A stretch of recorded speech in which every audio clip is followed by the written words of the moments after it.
നമസ്കാരം. ഈ മണിക്കൂർ വരെയുള്ള സമഗ്രമായ വാർത്തകളുമായി ഉച്ചവാർത്ത ആരംഭിക്കുന്നു. ആദ്യം നോക്കാം പ്രധാന വാർത്തകൾ. ഭാരതാംബ വിവാദത്തിൽ മന്ത്രി വി ശിവൻകുട്ടിയുടെ ഇറങ്ങിപ്പോക്കിലെ അതൃപ്തി അറിയിച്ച് മുഖ്യമന്ത്രിക്കും ചീഫ് സെക്രട്ടറിക്കും കത്തയക്കാൻ ഗവർണർ രാജേന്ദ്ര അർലേക്കർ. ഇറങ്ങിപ്പോയത് ഭരണഘടന സംരക്ഷിക്കാനെന്ന് മന്ത്രി വി ശിവൻകുട്ടി. കോഴിക്കോട് മന്ത്രിയെ കരിങ്കൊടി കാണിച്ച് ABVP. കാവിക്കൊടി പിടിച്ച ഭാരതാംബയുടെ ചിത്രവുമായി സെക്രട്ടേറിയറ്റിന് മുൻപിൽ BJP പ്രതിഷേധം. +1 പ്രതിസന്ധി. മന്ത്രി ശിവൻകുട്ടിക്കെതിരെ KSUവിന്റെ കരിങ്കൊടി.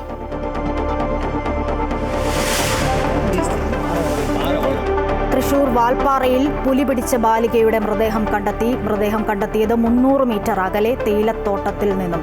ശരീരം പകുതി ഭക്ഷിച്ച നിലയിൽ.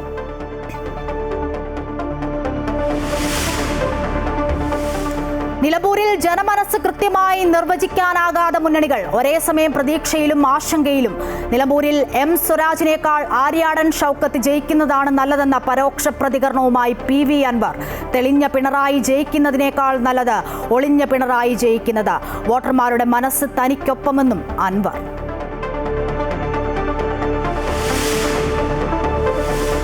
ഇറാൻ റവല്യൂഷണറി ഗാർഡിന്റെ പുതിയ തലവൻ ആമീൻ പൗർജോദക്കിയെ വധിച്ചെന്ന് ഇസ്രായേൽ സേന. ടെഹ്റാനിൽ ആയുധ ഫാക്ടറിയിലടക്കം 10ലേറെ കേന്ദ്രങ്ങൾ ആക്രമിച്ചെന്ന് ഇസ്രായേൽ സേന. കനത്ത തിരിച്ചടിയിൽ ഇസ്രായേൽ നഗരങ്ങളിൽ വൻ നാശം. ആക്രമണം അവസാനിപ്പിച്ചാൽ മാത്രം ഇസ്രായേലുമായി ചർച്ചയെന്ന് ഇറാൻ വിദേശകാര്യമന്ത്രി അബ്ബാസ് അരക്ചി. ഇറാനിൽ നിന്നും എല്ലാ ഇന്ത്യക്കാരെയും ഒഴിപ്പിക്കും.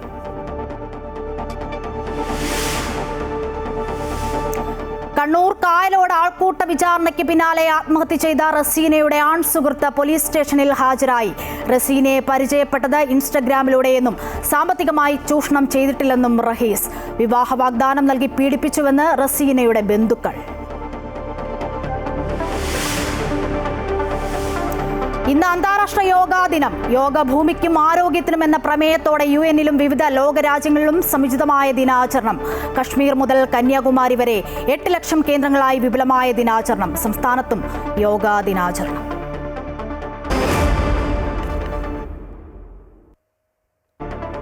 വാർത്തകൾ സമഗ്രമായി നോക്കാം. ഭാരതാംബ വിവാദത്തിൽ വിട്ടുവീഴ്ചയില്ലാതെ രാജ്ഭവനും സർക്കാരും. ഭാരതാംബയ്ക്കും നിലവിളക്കും തുടരുമെന്ന നിലപാടിൽ ഉറച്ചു നിൽക്കുകയാണ് ഗവർണർ. വിഷയം സർക്കാർ രാഷ്ട്രീയവൽക്കരിച്ചെന്നും വിട്ടുവീഴ്ചയ്ക്ക് തയ്യാറാകാതിരുന്നത് സർക്കാരാണെന്നും ഗവർണർ ആരോപിച്ചിരുന്നു. വിദ്യാഭ്യാസ മന്ത്രിയുടെ ഇറങ്ങിപ്പോക്കിൽ രാജ്ഭവന് കടുത്ത അതൃപ്തിയുണ്ട്. മന്ത്രിയുടെ പ്രോട്ടോകോൾ ലംഘനം ഉന്നയിച്ച് മുഖ്യമന്ത്രിക്കും ചീഫ് സെക്രട്ടറിക്കും കത്ത് നൽകാൻ രാജ്ഭവൻ നീക്കമുണ്ട്. അതിനിടെ ഔദ്യോഗിക ചടങ്ങുകളിൽ ചിത്രം വെക്കുന്നത് തടയിടാനുള്ള നിയമസാധുത തേടുകയാണ് സർക്കാർ. വിവരങ്ങളുമായി രജിത് കുമാർ ഉണ്ട് തിരുവനന്തപുരത്തു നിന്നും. രജിത്ത്, സർക്കാർ ഗവർണർ പോര് മുറുകുന്ന സാഹചര്യമാണോ നിലവിലുള്ളത്? നിലപാടിൽ ഉറച്ചാണ് രാജ്ഭവനും ഗവർണറും. എന്നാൽ ഭരണഘടനയ്ക്ക് അനുസൃതമായി പെരുമാറണം എന്നാണ് സർക്കാരിന്റെ മന്ത്രിയുടെയും ഒക്കെ നിലപാട്. വരും ദിവസങ്ങളിൽ എങ്ങനെയായിരിക്കും ഈ പോര് മുറുകുന്നത്? വിവരങ്ങൾ എങ്ങനെ? ശക്തമായ പ്രതിഷേധമാണ് ഈ ഒരു വിഷയത്തിൽ സംസ്ഥാനത്ത് ഉയർന്നു വരുന്നത്. ഭരണപക്ഷത്ത് നിന്നാണ് ഏറ്റവും കൂടുതൽ പ്രതിഷേധം ശക്തമാകുന്നതും. അതേ സമയത്ത് തന്നെ വിവിധ പാർട്ടികളുടെ നേതൃത്വത്തിൽ രാജ്ഭവനിലേക്ക് അടക്കം പ്രതിഷേധം ശക്തമായി തന്നെ തുടരുകയാണ്. ഒപ്പം തന്നെ ഇതിനെ പ്രതിരോധിക്കുന്നുണ്ട് BJPയുടെ ഭാഗത്തു നിന്നുള്ള മന്ത്രിമാരൊക്കെയും ഇതിനെ പ്രതിരോധിക്കുകയാണ്. ഏറ്റവും പ്രധാനപ്പെട്ട കാര്യം നമുക്കറിയാം, കേസ് ഇതുമായി ബന്ധപ്പെട്ടുകൊണ്ട് ഈ ഭാരതാംബ വിവാദവുമായി ബന്ധപ്പെട്ടുകൊണ്ട് സർക്കാരിന്റെ അടുത്ത നീക്കം എന്ന് പറയുന്നത് ഇതിൽ നിയമപരമായി എന്ത് ചെയ്യാൻ കഴിയും എന്നതാണ് അവർ നോക്കുന്നത്. നിയമപരമായി ഭരണഘടനാപരമായി എന്തൊക്കെ രാജ്ഭവനിൽ ചെയ്യേണ്ടതുണ്ട് തുടങ്ങിയ കാര്യങ്ങൾ പരിശോധിച്ചതിനു ശേഷം ഇതിനെ നിയമപരമായി നേരിടാനാണ്.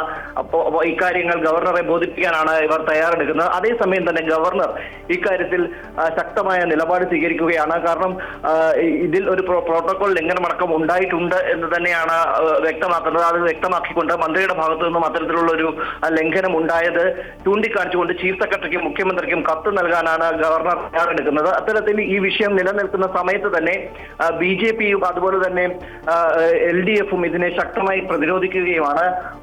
LDF വ്യക്തമാക്കുന്നത് ഭരണഘടനയ്ക്കനുസരിച്ച് ഈ കാര്യങ്ങൾ മുന്നോട്ട് പോകണമെന്നാണ്. ഇതുമായി ബന്ധപ്പെട്ടുകൊണ്ട് ഇന്ന് യൂത്ത് കോഴിക്കോട് എത്തിയ മന്ത്രിയെ യുവമോർച്ച പ്രവർത്തകർ കരിങ്കൊടി കാണിക്കുകയും മന്ത്രിക്ക് നേരെ പ്രതിഷേധം ശക്തമാക്കുകയും ചെയ്തിരുന്നു. തുടർന്നും വിവിധ സ്ഥലങ്ങളിലായി പ്രതിഷേധവുമായി നേതാക്കളൊക്കെയും എത്തുന്ന കാഴ്ചയാണ് നമുക്ക് കാണാൻ കഴിയുന്നത്. ഭാരതാംബ വിവാദത്തിൽ മന്ത്രി വി ശിവൻകുട്ടിയുടെ പുതിയ പ്രതികരണത്തിൽ തന്നെ അദ്ദേഹം വ്യക്തമാക്കുന്നത് സ്കൗട്ട് ആൻഡ് ഗൈഡ്സ് മതചിഹ്നങ്ങൾ ഇല്ലാത്ത ഒരു ഓർഗനൈസേഷനാണ്. അത്തരത്തിലുള്ള ചിഹ്നങ്ങൾ വയ്ക്കുന്ന സ്ഥലമല്ല ഔദ്യോഗിക വസതികൾ എന്ന കാര്യം അദ്ദേഹം വീണ്ടും പറയുന്നു. മഹാത്മാഗാന്ധിയുടെ പടമാണെങ്കിൽ നമുക്ക് മനസ്സിലാക്കാൻ കഴിയും, അതും ഒരു വനിതയുടെ പടമാണ് അവിടെ വെച്ചത് എന്ന രീതിയിലാണ് അദ്ദേഹം മാധ്യമങ്ങളോട് പ്രതികരിക്കുകയും ചെയ്തത്. എന്നാൽ വി മുരളീധരൻ അദ്ദേഹം മാധ്യമങ്ങളോട് പ്രതികരിച്ചത് കൊടിയുടെ നിറമല്ല ഭാരതാംബ എന്ന സങ്കല്പത്തോടാണ് മന്ത്രിമാർക്ക് ഇക്കാര്യത്തിൽ എതിർപ്പുള്ളത് എന്ന കാര്യമാണ് അദ്ദേഹം ഇന്ന് വ്യക്തമാക്കിയിട്ടുള്ളത്. ഒപ്പം തന്നെ കൊച്ചിയിൽ കെ സുരേന്ദ്രനും ഇതുമായി ബന്ധപ്പെട്ട പ്രതികരണം നടത്തി. അദ്ദേഹം വ്യക്തമാക്കിയത് ഭാരതാംബ വിവാദം വോട്ട് ബാങ്ക് ലക്ഷ്യം വെച്ചുള്ളതാണ് എന്നാണ് അദ്ദേഹം പറയുന്നത്. സുരേഷ് ഗോപി ഇക്കാര്യത്തിൽ കൊച്ചിയിൽ പ്രതികരണം നൽകിയിട്ടുണ്ട്. അദ്ദേഹം വ്യക്തമാക്കുന്നത് ഭാരതാംബ വിവാദം പ്രതികരണവുമായി കേന്ദ്ര മന്ത്രിമാർ എത്തുന്നത് അല്ലെങ്കിൽ മന്ത്രിമാർ രംഗത്തേക്ക് വരുന്നത് സംസ്ഥാന സർക്കാരിന് എന്തോ മറച്ചു വെക്കാനുണ്ട് എന്നാണ് അദ്ദേഹം വ്യക്തമാക്കുന്നത്. അത്തരത്തിൽ വിവിധ തരത്തിൽ ഇതിനെ പ്രതിരോധിക്കുകയാണ് BJPയുടെ ഭാഗത്തു നിന്നുള്ള നേതാക്കന്മാരടക്കം. ഒപ്പം കേന്ദ്രമന്ത്രി ജോർജ് കുര്യൻ വ്യക്തമാക്കിയത് ഈ ഭാരതാംബ വിവാദം അല്ലെങ്കിൽ ഭാരതാംബ വിഷയം പാഠ്യപദ്ധതിയിൽ ഉൾപ്പെടുത്തുന്നതിനെ അദ്ദേഹം സ്വാഗതം ചെയ്യുകയാണ്. കാരണം ഇക്കാര്യങ്ങളൊക്കെ ആളുകൾക്ക് വ്യക്തമാകും എന്നാണ് അദ്ദേഹം പറയുന്നത്. ഒപ്പം തന്നെ ഭാരതാംബ എന്ന സങ്കല്പം എന്താണ് എന്ന് സൈനികരോട് ചോദിക്കാനാണ് അദ്ദേഹം പറയുന്നത്. അത്തരത്തിൽ വിവിധ പാർട്ടികൾ അതുപോലെ തന്നെ ഇടതുപക്ഷവും അതുപോലെ തന്നെ BJPയും ഇതിനെ പ്രതിരോധിക്കുന്ന ഒരു കാഴ്ചയാണ് നമുക്ക് കാണാൻ കഴിയുന്നത്. ഒപ്പം തന്നെ ദേശാഭിമാനിയുടെ മുഖപ്രസംഗത്തിലും ഇന്ന് മന്ത്രിക്ക് അനുകൂലമായ നിലപാട് സ്വീകരിച്ചുകൊണ്ട് ദേശാഭിമാനിയുടെ മുഖപ്രസംഗവും ബന്ധപ്പെട്ടിട്ടുണ്ട്. ഭരണഘടന എന്താണ്, ഭരണഘടനാപരമായി പെരുമാറാൻ ഗവർണർ തയ്യാറാകണം എന്നാണ് ദേശാഭിമാനി അടക്കം മുഖപ്രസംഗത്തിൽ ഇന്ന് വ്യക്തമാക്കിയിരിക്കുന്നത്. എന്തുതന്നെയായാലും വരും ദിവസങ്ങളിലും വരും മണിക്കൂറുകളിലും ഒരുപക്ഷെ ഇത് സംബന്ധിച്ചുള്ള പ്രതിഷേധങ്ങളും അവയ്ക്ക് എതിരായുള്ള പ്രതിഷേധങ്ങളും അടക്കം സംസ്ഥാനത്ത് വ്യാപകമായി തന്നെ ഉണ്ടാകുമെന്നാണ് നമ്മൾ പ്രതീക്ഷിക്കുന്നത്. നേതാക്കന്മാരുടെ പ്രതികരണങ്ങൾ അതാണ് നമുക്ക്. ശരി, രജിത്താണ് വിവരങ്ങൾ നൽകിയത്. ഭാരതാംബ വിവാദത്തിൽ പ്രതികരണവുമായി വിദ്യാഭ്യാസ മന്ത്രി V Sivankutty scout and guides പരിപാടിയിൽ നിന്നും ഇറങ്ങി വന്നത് ഭരണഘടന സംരക്ഷിക്കാനാണെന്നും വിദ്യാർത്ഥികളോടുള്ള സമീപനത്തിൽ മതേതരത്വം പ്രധാനമാണെന്നും മന്ത്രി പറഞ്ഞു. സ്കൗട്ട് ആൻഡ് ഗൈഡ്സ് മതചിഹ്നങ്ങൾ പാടില്ലാത്ത ഓർഗനൈസേഷൻ, ഇഷ്ടപ്പെട്ട ചിഹ്നങ്ങൾ വെക്കാനുള്ള സ്ഥലമല്ല ഔദ്യോഗിക വസതികൾ. മഹാത്മാഗാന്ധിയുടെ പടമാണെങ്കിൽ മനസ്സിലാക്കാം, ഒരു വനിതയുടെ പടവും RSSന്റെ കൊടിയും വെച്ചാൽ എങ്ങനെ അംഗീകരിക്കാൻ കഴിയുമെന്നും മന്ത്രി ചോദിച്ചു. ഞാൻ പോയ ശേഷം അദ്ദേഹം പ്രസംഗിച്ച് ഭാരതാംബയെ നിങ്ങൾ പൂജിക്കണം, ബഹുമാനിക്കണം, തൊഴിലണം എന്നൊക്കെ പറഞ്ഞ് പ്രസംഗിച്ചതാണ് പത്രത്തിലൂടെ വായിച്ചത്. അപ്പോൾ ഈ കേന്ദ്ര ഗവൺമെൻറ് NCERT പാഠപുസ്തകങ്ങളിലെ ചരിത്രങ്ങൾ മാറ്റി എഴുതിക്കൊണ്ടിരിക്കുകയാണല്ലോ. കാരണം ചരിത്രം പഠിക്കാൻ പാടില്ല കുട്ടികൾ, മഹാത്മാഗാന്ധിയെ കുട്ടികൾ പഠിക്കാൻ പാടില്ല, ഗുജറാത്ത് കലാപം പഠിക്കാൻ പാടില്ല, മുഗൾ രാജവംശക്കാരുടെ കാര്യങ്ങൾ പഠിക്കാൻ പാടില്ല. അതേപോലെ പിന്നെ ചരിത്രമൊന്നും കുട്ടികളെ പഠിക്കാൻ വേണ്ടി പാടില്ല. ഗവർണറുടെ ചുമതലകൾ 10ാം ക്ലാസിന്റെ പാഠ്യപദ്ധതിയിൽ ഉൾപ്പെടുത്തുന്നത് സ്വാഗതം ചെയ്യുന്നതായി കേന്ദ്രമന്ത്രി ജോർജ് കുര്യൻ. രാജ്ഭവനിൽ എന്തു വേണമെന്ന് ഗവർണറും ക്ലിഫ് ഹൌസിൽ എന്തു വേണമെന്ന് മുഖ്യമന്ത്രിയും നിയമസഭയിൽ എന്തു വേണമെന്ന് ജനങ്ങളും തീരുമാനിക്കട്ടെയെന്ന് ജോർജ് കുര്യൻ പറഞ്ഞു. ഭാരതാംബ എല്ലാവരുടെയും അമ്മയാണ്. ഭാരതാംബയെപ്പറ്റി സംശയമുള്ളവർ യുദ്ധഭൂമിയിലെ ജവാന്മാരോട് ചോദിക്കണം, അവർ പറഞ്ഞു തരുമെന്നും ഈ വിഷയത്തിൽ രാഷ്ട്രീയക്കാരല്ല ജവാന്മാരാണ് മറുപടി പറയേണ്ടതെന്നും ജോർജ് കുര്യൻ തിരുവനന്തപുരത്ത് പറഞ്ഞു. ഭാരതാംബയെ പറ്റി 10ാം ക്ലാസ്സിലെ പാഠ്യവിഷയത്തിൽ ഉൾപ്പെടുത്തുന്നുണ്ടെങ്കിൽ അത് സ്വാഗതാർഹമാണ്. അത് നമ്മളൊക്കെ പഠിച്ചിട്ടുള്ളതല്ലേ. സിവിക്സ് എന്ന് പറഞ്ഞ് നമ്മളെല്ലാം പഠിച്ചിട്ടുള്ളതാണ്, നേരത്തെ തൊട്ടുള്ളതാണ്. അത് നേരത്തെ എടുത്തു കളഞ്ഞിട്ടുണ്ടെങ്കിൽ, ഭരണഘടനയുടെ ഭാഗം പഠിപ്പിക്കുന്ന എടുത്തു കളഞ്ഞിട്ടുണ്ടെങ്കിൽ അത് ഉൾപ്പെടുത്തുന്നു. ഭാരതാംബ വിവാദം വോട്ട് ബാങ്ക് ലക്ഷ്യം വെച്ചുള്ളതാണെന്ന് കെ സുരേന്ദ്രൻ. പച്ചയെ കൂടുതൽ പുണരാനാണ് കാവ്യയോട് ഇത്ര വിരോധം. ആയിരക്കണക്കിന് വർഷങ്ങളായി ഭാരതാംബ സങ്കല്പം രാജ്യത്തുണ്ട്. രാജ്ഭവനിൽ ഭാരതാംബയെ വെക്കാൻ പാടില്ല എന്ന് മന്ത്രിമാർക്ക് പറയാൻ കഴിയില്ല എന്നും കെ സുരേന്ദ്രൻ കൂട്ടിച്ചേർത്തു. വിഭാഗം ആളുകളുടെ വോട്ട് മുഴുവൻ പെട്ടിയിലാക്കാം എന്നുള്ള വ്യാമോഹമാണ് LDF മന്ത്രിമാർക്കും CPM നേതാക്കൾക്കും ഇപ്പോഴുള്ളത്. ഭാരതാംബയും കാവിക്കൊടിയും ഈ നാടിന്റെ ആത്മാവിന്റെ പ്രതീകമാണ്. കാവിക്കൊടിയും ഭാരതാംബയും രാജ്ഭവനിൽ വെക്കാൻ പാടില്ല എന്ന് പറയാനുള്ള ഒരധികാരവും സംസ്ഥാന ഗവൺമെന്റിനോ ഇവിടുത്തെ മന്ത്രിമാർക്കോ ഇല്ല. യോഗാ ദിനം 2014 ആരംഭിച്ചപ്പോൾ ഈ മന്ത്രിമാരെല്ലാവരും, മുഖ്യമന്ത്രി അടക്കം, ഇത് പഴഞ്ചനാണ്, അപരിഷ്കൃതമാണ്, സംഘപരിവാറിന്റെ അജണ്ടയാണെന്ന് പറഞ്ഞ് കളിയാക്കിയതായിരുന്നു. ഭാരതാംബ വിവാദം CPMന്റെ തട്ടിപ്പെന്ന് രാഹുൽ മാങ്കൂട്ടത്തിൽ MLA. RSS ഗവർണർമാർക്ക് ചായ സൽക്കാരം നടത്തിയത് മുഖ്യമന്ത്രിയാണ്. എന്തിനാണ് RSS ഗവർണർക്ക് CPM ഇത്ര പ്രാധാന്യം നൽകുന്നതെന്ന് വ്യക്തമാക്കണം. കുടുംബത്തെ സംരക്ഷിക്കാൻ മുഖ്യമന്ത്രി കേരളത്തിന്റെ മതേതര പാരമ്പര്യത്തെ ഹോമിക്കുകയാണെന്നും രാഹുൽ മാങ്കൂട്ടത്തിൽ തൊടുപുഴയിൽ പറഞ്ഞു. ഗവർണർമാർക്ക് RSS ഗവർണർമാർക്ക് മറ്റൊരു സംസ്ഥാനത്തും ഇല്ലാത്ത ദക്ഷിണേന്ത്യൻ സംസ്ഥാനങ്ങൾ വേറെ ഉണ്ടല്ലോ. തമിഴ്നാട്ടിൽ നിരന്തരമായി സ്റ്റേറ്റ് വേഴ്സസ് ഗവർണർ ഫൈറ്റ് നടക്കുകയാണ്. എപ്പോഴെങ്കിലും മുഖ്യമന്ത്രി കോംപ്രമൈസ് ചെയ്ത് നിങ്ങൾ കണ്ടിട്ടുണ്ടോ? കർണാടകയിൽ സിദ്ധരാമയ്യ നിരന്തരമായി ഫൈറ്റിലാണ്. എപ്പോഴെങ്കിലും കോംപ്രമൈസ് ചെയ്ത് നിങ്ങൾ കണ്ടിട്ടുണ്ടോ? ഇനി തെലങ്കാനയിൽ, ആന്ധ്രയിൽ ഏത് സ്റ്റേറ്റിലാണ് RSSന്റെ ഗവർണറോട് സമരസപ്പെടുന്നത്? ഏക സ്റ്റേറ്റ് കേരളമാണ്. അതാണ് പറഞ്ഞത്, കേരളത്തിന്റെ മതേതര പാരമ്പര്യത്തെ ഹോമിച്ചുകൊണ്ട് വെസ്റ്റഡ് ഇൻട്രസ്റ്റ് സംരക്ഷിക്കാൻ വേണ്ടിയിട്ട് മുഖ്യമന്ത്രി നിൽക്കരുത്. അതിനോട് ഈ നാട് ഒന്നിച്ച് നിൽക്കും. ഭാരതാംബ വിവാദത്തിൽ പ്രതികരണവുമായി കേന്ദ്ര സഹമന്ത്രി സുരേഷ് ഗോപി. സംസ്ഥാന സർക്കാരിന് മറ്റെന്തോ മറയ്ക്കാനുള്ളതുകൊണ്ടാണ് വിവാദം ഉണ്ടാക്കുന്നതെന്ന് മന്ത്രി പ്രതികരിച്ചു. വലിയ വിഷയങ്ങൾ മറയ്ക്കാനാണ് ശ്രമം. ഗവർണർ അവകാശം നിയമപരമായി സ്ഥാപിച്ചുവെന്നും സുരേഷ് ഗോപി വ്യക്തമാക്കി. നിങ്ങൾക്ക് ആഗ്രഹമുണ്ടോ? നിങ്ങൾ നിങ്ങളുടെ കൊടി വയ്ക്കൂ ഭാരതാംബയ്ക്ക്. ഭാരതാംബയെ ആദരിക്കാനും ബഹുമാനം നൽകുന്നതുമായ മുദ്രകൾ നിങ്ങൾക്കുണ്ടോ?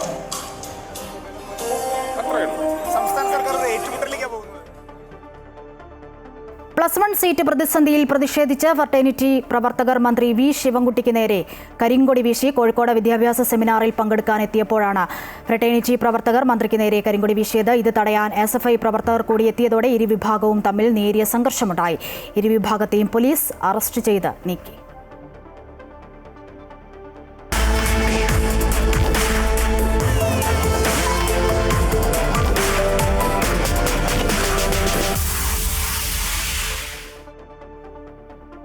നിലമ്പൂരിൽ ഒരേ സമയം പ്രതീക്ഷയിലും ആശങ്കയിലുമാണ് മുന്നണികൾ. വാശിയേറിയ പ്രചാരണത്തിനൊടുവിൽ നടന്ന വോട്ടെടുപ്പിൽ ജനമനസ്സ് കൃത്യമായി നിർവചിക്കാൻ മുന്നണികൾക്കാകുന്നുമില്ല. വലിയ ഭൂരിപക്ഷത്തിൽ വിജയിക്കാനാകുമെന്ന് UDF പ്രതീക്ഷിക്കുമ്പോൾ നേരിയ വോട്ടിന് നിലമ്പൂർ നിലനിർത്താമെന്ന പ്രതീക്ഷയിലാണ് LDF. വിവാദങ്ങളും വികസനവുമെല്ലാം ഏറെ ചർച്ചയായ നിലമ്പൂരിൽ ജനമനസ് ആർക്കൊപ്പം നിൽക്കുമെന്ന ആശങ്കയിലാണ് മുന്നണികൾ. പ്രചാരണത്തിന്റെ തുടക്കം മുതലുണ്ടായ മേൽക്കൈ വോട്ടെടുപ്പിലും പ്രകടമാണെന്നാണ് UDF വിലയിരുത്തൽ. കീഴ്ഘടകങ്ങളിൽ നിന്ന് ലഭിച്ച റിപ്പോർട്ടിന്റെ അടിസ്ഥാനത്തിൽ 10,000-ത്തിനു മേൽ ഭൂരിപക്ഷം UDF പ്രതീക്ഷിക്കുന്നു. മുസ്ലിം ലീഗിന്റെ വോട്ടുകൾ കൃത്യമായി UDFിൽ തന്നെ വീഴ്ത്താനായി എന്നതും കോൺഗ്രസിന്റെ അകത്ത പ്രശ്നങ്ങൾ വോട്ടെടുപ്പിൽ ബാധിച്ചിട്ടില്ലെന്നുമാണ് വിലയിരുത്തൽ. എന്നാൽ ഇടതുപക്ഷം കോൺഗ്രസിലെ പ്രശ്നങ്ങളിലും അൻവർ പിടിക്കുന്ന വോട്ടിലുമാണ് പ്രതീക്ഷയർപ്പിക്കുന്നത്. PV അൻവർ കൂടുതലായി പിടിക്കുന്ന ഓരോ വോട്ടും UDFിന്റെ സാധ്യത ഇല്ലാതാക്കും എന്നാണ് ഇടതു പ്രതീക്ഷ. എന്നാൽ നേരത്തെ 75,000 വോട്ട് നേടി വിജയിക്കുമെന്ന് പ്രഖ്യാപിച്ച PV അൻവർ UDF ജയിക്കുമെന്ന സൂചനയാണ് അവസാനം പങ്കുവയ്ക്കുന്നത്. പിണറായിസത്തിന്റെ തകർച്ച ആരംഭിക്കുന്ന നിലമ്പൂരിൽ തന്നെയാണ്. വലിയ രീതിയിലുള്ള വോട്ട് ഈ ഘട്ടത്തിൽ CPMൽ നിന്ന് തന്നെയാണ് വരാൻ പോകുന്നത്. അവിടെ 2 പിണറായിമാരാണല്ലോ ഉള്ളത്. ഒന്ന് തെളിഞ്ഞ പിണറായി, ഒന്ന് ഒളിഞ്ഞ പിണറായിയാണ്. അപ്പം സ്വാഭാവികമായിട്ടും തെളിഞ്ഞ പിണറായി തോൽക്കണം. എൻ്റെ പോരാട്ടം പിണറായിസത്തിനെതിരാണല്ലോ.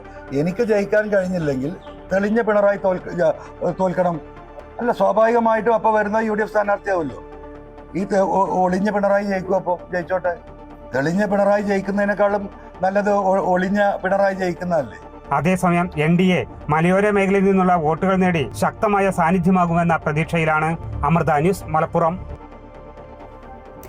ക്ഷേമ പെൻഷൻ സാധാരണക്കാരുടെ അവകാശമെന്ന് AICC general secretary KC Venugopal. കുടിശ്ശിക വരുത്തി അത് തെരഞ്ഞെടുപ്പ് കാലത്ത് കൊടുക്കുന്നതിനെയാണ് താൻ എതിർത്തത്. ഉപതെരഞ്ഞെടുപ്പ് കാലത്ത് പ്രഖ്യാപിച്ച തുക ഇതുവരെയും കിട്ടിയിട്ടില്ല. തെരഞ്ഞെടുപ്പ് ചട്ടങ്ങളുടെ നഗ്നമായ ലംഘനമാണ് നടന്നത്. ജനങ്ങളെ സർക്കാർ കബളിപ്പിക്കുകയാണെന്നും KC കുറ്റപ്പെടുത്തി. ക്ഷേമ പെൻഷനുകൾ തെരഞ്ഞെടുപ്പിന് മുൻപ് കുടിശ്ശികയായത് വിതരണം ചെയ്യുന്ന രീതിയെ നിലമ്പൂർ ഉപതെരഞ്ഞെടുപ്പ് കാലത്ത് ഞാൻ ശക്തമായി വിമർശിച്ചിരുന്നു. ക്ഷേമ പെൻഷനുകൾ എന്ന് പറയുന്നത് സാധാരണക്കാരൻ്റെ അവകാശമാണ്. എല്ലാ മാസവും ഒരു കുടിശ്ശികയുമില്ലാതെ പെൻഷൻ കിട്ടാൻ അവർക്ക് അർഹതയുണ്ട്. ഈ സർക്കാർ അധികാരത്തിൽ വരുമ്പോൾ 2,500 രൂപ പെൻഷൻ കൊടുക്കും എന്ന് പറഞ്ഞ് അധികാരത്തിൽ വന്ന സർക്കാരാണ്. ഇപ്പോൾ സർക്കാരിൻ്റെ കാലാവധി തീരാൻ പോകുന്ന സമയത്തും 1,600 രൂപ മാത്രമാണ് നൽകുന്നത്. അതും കുടിശ്ശികയാക്കിയിട്ട് വീണ്ടും കേന്ദ്ര ദൗത്യവുമായി ശശി തരൂർ വിദേശത്തേക്ക്. ഓപ്പറേഷൻ സിന്ദൂറിന്റെ തുടർച്ചയായാണ് ശശി തരൂരിന്റെ പുതിയ വിദേശയാത്രയും. പ്രധാനമന്ത്രിയുടെ നിർദ്ദേശപ്രകാരമാണ് തുടർ യാത്ര. റഷ്യ, UK, ഗ്രീസ് എന്നിവിടങ്ങളിലെ ഇന്ത്യൻ അംബാസഡർമാർക്കൊപ്പം അതാത് സർക്കാരുകളുമായി ചർച്ച നടത്തും. അമേരിക്കയും പാകിസ്ഥാനും അടുക്കുന്ന സാഹചര്യത്തിൽ തീവ്രവാദത്തിനെതിരായ ഇന്ത്യയുടെ പോരാട്ടത്തിൽ കൂടുതൽ രാജ്യങ്ങളെ ഒപ്പം നിർത്താനാണ് നീക്കം. ഇന്ത്യയുമായി അത്ര നല്ല ബന്ധത്തിലല്ലാത്ത തുർക്കിക്ക് ഒരു സന്ദേശം നൽകുകയാണ് തരൂരിന്റെ ഗ്രീസിലേക്കുള്ള സന്ദർശനം കൊണ്ട് ഉദ്ദേശിക്കുന്നത്. മുൻപ് നടത്തിയ സന്ദർശനത്തിൽ UKയും റഷ്യയും ഉണ്ടായിരുന്നില്ല. അതിനാലാണ് രണ്ടാം ഘട്ടമായി അവിടേക്കും തരൂർ പോകുന്നത്. ഓപ്പറേഷൻ സിന്ദൂറിന് ശേഷം തിരിച്ചെത്തിയ തരൂരിനെ പ്രധാനമന്ത്രി പ്രത്യേകം വിളിക്കുകയും 1 മണിക്കൂറോളം ചർച്ച നടത്തുകയും ചെയ്തിരുന്നു. കണ്ണൂർ കായലോട് ആൾക്കൂട്ട വിചാരണയ്ക്ക് പിന്നാലെ ആത്മഹത്യ ചെയ്ത റസീനയുടെ ആൺസുഹൃത്ത് പോലീസ് സ്റ്റേഷനിൽ ഹാജരായി. പിണറായി പോലീസ് സ്റ്റേഷനിലാണ് റസീനയുടെ സുഹൃത്തായ റഹീസ് ഹാജരായത്. ഇയാൾക്ക് വേണ്ടിയുള്ള അന്വേഷണത്തിലായിരുന്നു പോലീസ്. സദാചാര ആക്രമണത്തെ തുടർന്നാണ് യുവതി ജീവനൊടുക്കിയതെന്ന് സിറ്റി പോലീസ് കമ്മീഷണർ കഴിഞ്ഞ ദിവസം വാർത്താസമ്മേളനത്തിൽ വ്യക്തമാക്കിയിരുന്നു. സംഭവത്തിൽ റഹീസിന്റെ മൊഴി നിർണായകമാകും. കഴിഞ്ഞ ഞായറാഴ്ച വൈകിട്ട് എന്താണ് സംഭവിച്ചതെന്ന കാര്യത്തിൽ വ്യക്തത വരുത്തേണ്ടതുണ്ട്. റസീന ആൺസുഹൃത്തുമായി സംസാരിച്ചുകൊണ്ടിരിക്കെ 3 ബൈക്കുകളിൽ എത്തിയ പ്രതികൾ ഭീഷണിപ്പെടുത്തുകയും മോശമായി ചിത്രീകരിക്കുകയും ചെയ്തതായി റസീനയുടെ ശരീരത്തിൽ നിന്നും കണ്ടെടുത്ത ആത്മഹത്യാക്കുറിപ്പിൽ വിശദമാക്കിയിട്ടുണ്ടെന്ന് അന്വേഷണ സംഘവും വ്യക്തമാക്കി. അതേസമയം SDPI ഓഫീസിനുള്ളിലെ വിചാരണ വീഡിയോ പുറത്തുവന്ന സംഭവത്തിൽ ദുരൂഹതയേറുന്നു. സംഭവത്തിൽ SDPI പ്രവർത്തകരെ വിശദമായി പോലീസ് ചോദ്യം ചെയ്യുന്നു.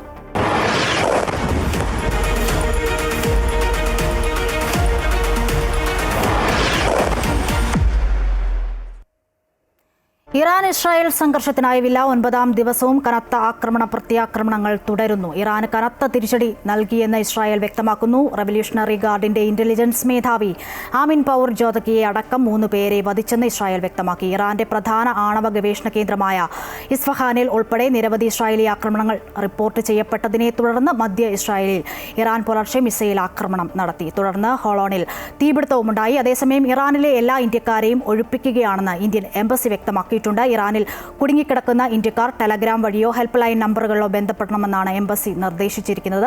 2 വിമാനങ്ങൾ കൂടി ഇറാനിലെ മസ്ഹദിൽ നിന്നും ഇന്ന് ഡൽഹിയിൽ എത്തും. ഇറാൻ ഇസ്രായേൽ ആക്രമണം തുടരുന്ന പശ്ചാത്തലത്തിൽ ഇറാനിൽ കുടുങ്ങിയ ഇന്ത്യൻ വിദ്യാർത്ഥികളുമായി 2 വിമാനങ്ങൾ കൂടി ഡൽഹിയിലെത്തി.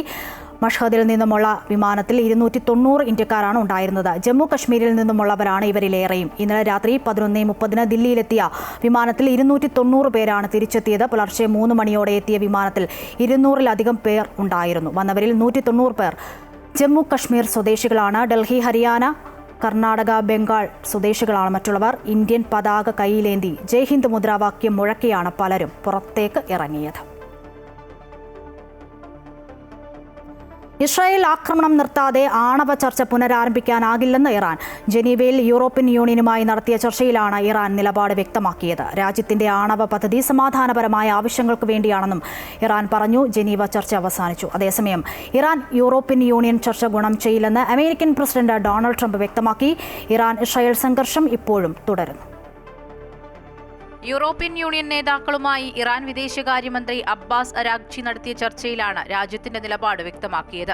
ഇറാന്റെ ആണവ പദ്ധതി സമാധാനപരമായ ആവശ്യത്തിനാണെന്നും അതിനെതിരായ ആക്രമണം രാജ്യാന്തര നിയമങ്ങൾക്കെതിരാണെന്നും ഇറാൻ പറഞ്ഞു. ഇസ്രായേൽ ആക്രമണം തുടർന്നാൽ അത് പ്രതിരോധിക്കാൻ രാജ്യത്തിന് അവകാശമുണ്ടെന്നും ഇറാൻ വ്യക്തമാക്കി. UK, ജർമ്മനി, ഫ്രാൻസ് തുടങ്ങിയ രാജ്യങ്ങളിലെ വിദേശകാര്യമന്ത്രിമാരും യൂറോപ്പിലെ നയതന്ത്രജ്ഞരുമാണ് ജനീവ ചർച്ചയിൽ പങ്കെടുത്തത്. ഇറാന്റെ നിലപാട് കാരണം മോശം ദിനങ്ങളാണ് വരാനിരിക്കുന്നതെന്ന് ചർച്ചയിൽ നേരിട്ട് പങ്കെടുക്കാതെ വീഡിയോ സന്ദേശത്തിലൂടെ ഇസ്രായേൽ വിദേശകാര്യമന്ത്രി വ്യക്തമാക്കി. യൂറോപ്യൻ രാജ്യങ്ങളുമായി ചർച്ചകൾക്ക് തയ്യാറാണെന്നാണ് ഇറാന്റെ നിലപാട്. അതേസമയം അന്താരാഷ്ട്ര ആണവോർജ്ജ ഏജൻസി ഐക്യരാഷ്ട്രസഭയിൽ ഇസ്രായേലിനെതിരെ രംഗത്തെത്തി. കടുത്ത ഭാഷയിലാണ് ഇറാന്റെ ആണവ കേന്ദ്രങ്ങൾ ആക്രമിച്ചതിനെതിരെ മുന്നറിയിപ്പ് നൽകിയത്. ഇറാനിലെ ആണവ കേന്ദ്രങ്ങൾ ആക്രമിച്ചത് വൻ സുരക്ഷാ വീഴ്ചയാണെന്നും ഇനി ആവർത്തിക്കരുതെന്നുമാണ് ആണവോർജ്ജ ഏജൻസിയുടെ മുന്നറിയിപ്പ്. ആണവായുധം ഉണ്ടാക്കുന്നില്ലെന്ന് ഇറാൻ UN-ൽ വ്യക്തമാക്കി. ഇറാനിലെ ഇസ്രായേൽ ആക്രമണത്തെ GCC അപലപിക്കുകയും ചെയ്തു. സമാധാന നീക്കങ്ങളെ പിന്തുണയ്ക്കുമെന്ന് തുർക്കിയും UN-ൽ നിലപാടെടുത്തു. തങ്ങളുടെ വ്യോമപാത ഇസ്രായേൽ യുദ്ധവിമാനങ്ങൾ ലംഘിച്ചെന്ന് ഇറാഖ് കുറ്റപ്പെടുത്തി. ജനീവ ചർച്ചകൾ ഇനിയും തുടരുമെന്ന് ഫ്രാൻസ് വ്യക്തമാക്കി. ഇസ്രായേൽ ഇറാൻ സംഘർഷങ്ങൾ ആരംഭിച്ച ശേഷം നടക്കുന്ന ആദ്യത്തെ വിപുലമായ ചർച്ചയായിരുന്നു ഇത്. എന്നാൽ ഇറാൻ യൂറോപ്യൻ യൂണിയൻ ചർച്ച ഗുണം ചെയ്യില്ലെന്നാണ് അമേരിക്കൻ പ്രസിഡന്റ് ഡൊണാൾഡ് ട്രംപിന്റെ നിലപാട്. ഇറാന് താൽപര്യം അമേരിക്കയുമായുള്ള ചർച്ചകൾക്കാണെന്നും ട്രംപ് വ്യക്തമാക്കി. News desk Amrita TV.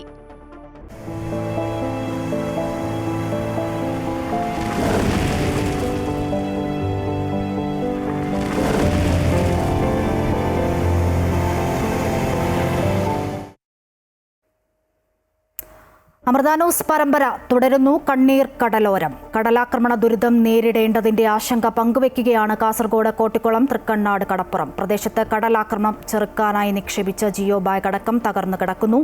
തീരദേശ ജനതയ്ക്ക് അധികൃതർ കഴിഞ്ഞ വർഷം നൽകിയ ഉറപ്പുകൾ പോലും ഇതുവരെ പാലിച്ചിട്ടില്ല.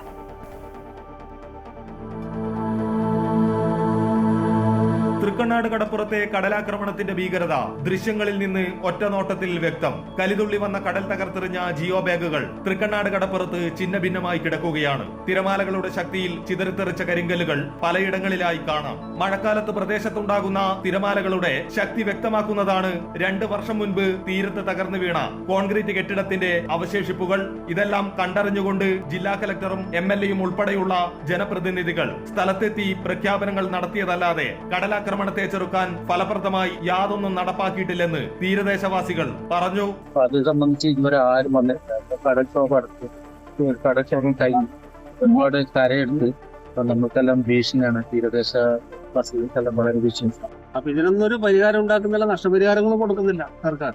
ഇപ്പോൾ ഒരു ജില്ലാ കലക്ടർക്ക് മാക്സിമം 25 ലക്ഷം രൂപ വരെ മാത്രമേ താൽക്കാലിക സംവിധാനത്തിന് വേണ്ടി ചെലവഴിക്കാൻ കഴിയൂ എന്ന് പറയും.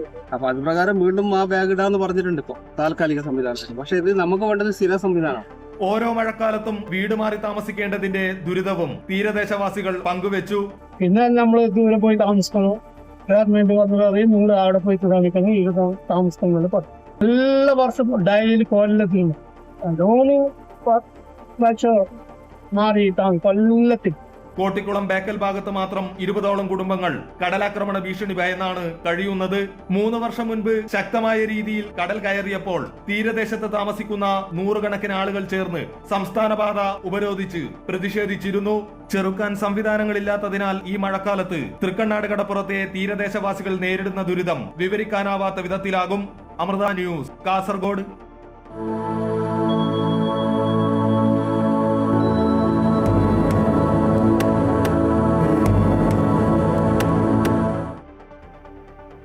അന്താരാഷ്ട്ര യോഗ ദിനത്തോടനുബന്ധിച്ച് രാജ്യവ്യാപകമായി യോഗ പരിശീലനം. കശ്മീർ മുതൽ കന്യാകുമാരി വരെ 8 ലക്ഷം കേന്ദ്രങ്ങളായി കോടിക്കണക്കിന് ആളുകൾ യോഗ ദിനാചരണത്തിൽ പങ്കെടുത്തു. UN ആസ്ഥാനത്തും വിവിധ ലോകരാജ്യങ്ങളിലും യോഗ സമുചിതമായി ആചരിച്ചു.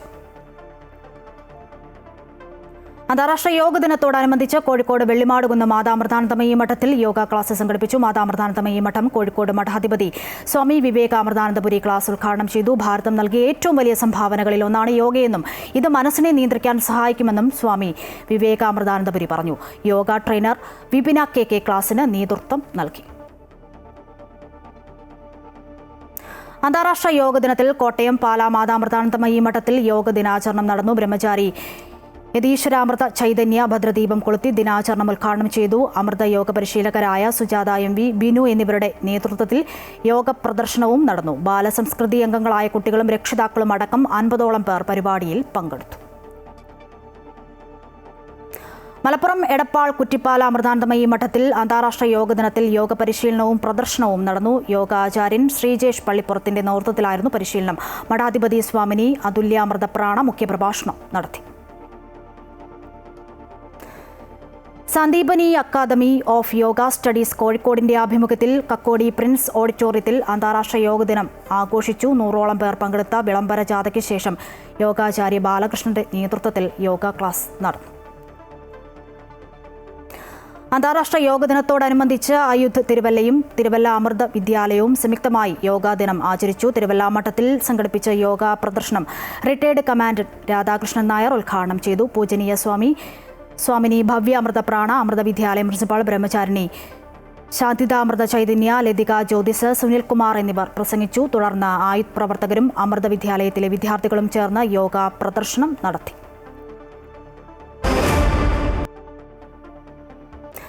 കായിക വാർത്തകൾ നോക്കാം. പാരീസ് ഡയമണ്ട് ലീഗിൽ സ്വർണം നേടി ഇന്ത്യയുടെ അഭിമാന താരം നീരജ് ചോപ്ര. ജാവലിൻ ത്രോ മത്സരത്തിൽ 88.16 മീറ്റർ ദൂരം എറിഞ്ഞാണ് നീരജ് 1ാം സ്ഥാനത്തെത്തിയത്. നീരജിന്റെ സീസണിലെ ആദ്യ ജയമാണ് പാരീസിലേത്. ജർമ്മനിയുടെ ജൂലിയൻ വെബറിനാണ് 2ാം സ്ഥാനം. 8 വർഷത്തിന് ശേഷമാണ് പാരീസ് ഡയമണ്ട് ലീഗിൽ നീരജ് മത്സരിക്കുന്നത്. ഇതോടെ ഉച്ചവാർത്ത പൂർണ്ണമാകുന്നു. കൂടുതൽ വാർത്തകൾക്കായി അമൃത ന്യൂസിന്റെ യൂട്യൂബ് ചാനൽ സന്ദർശിക്കുക. നമസ്കാരം.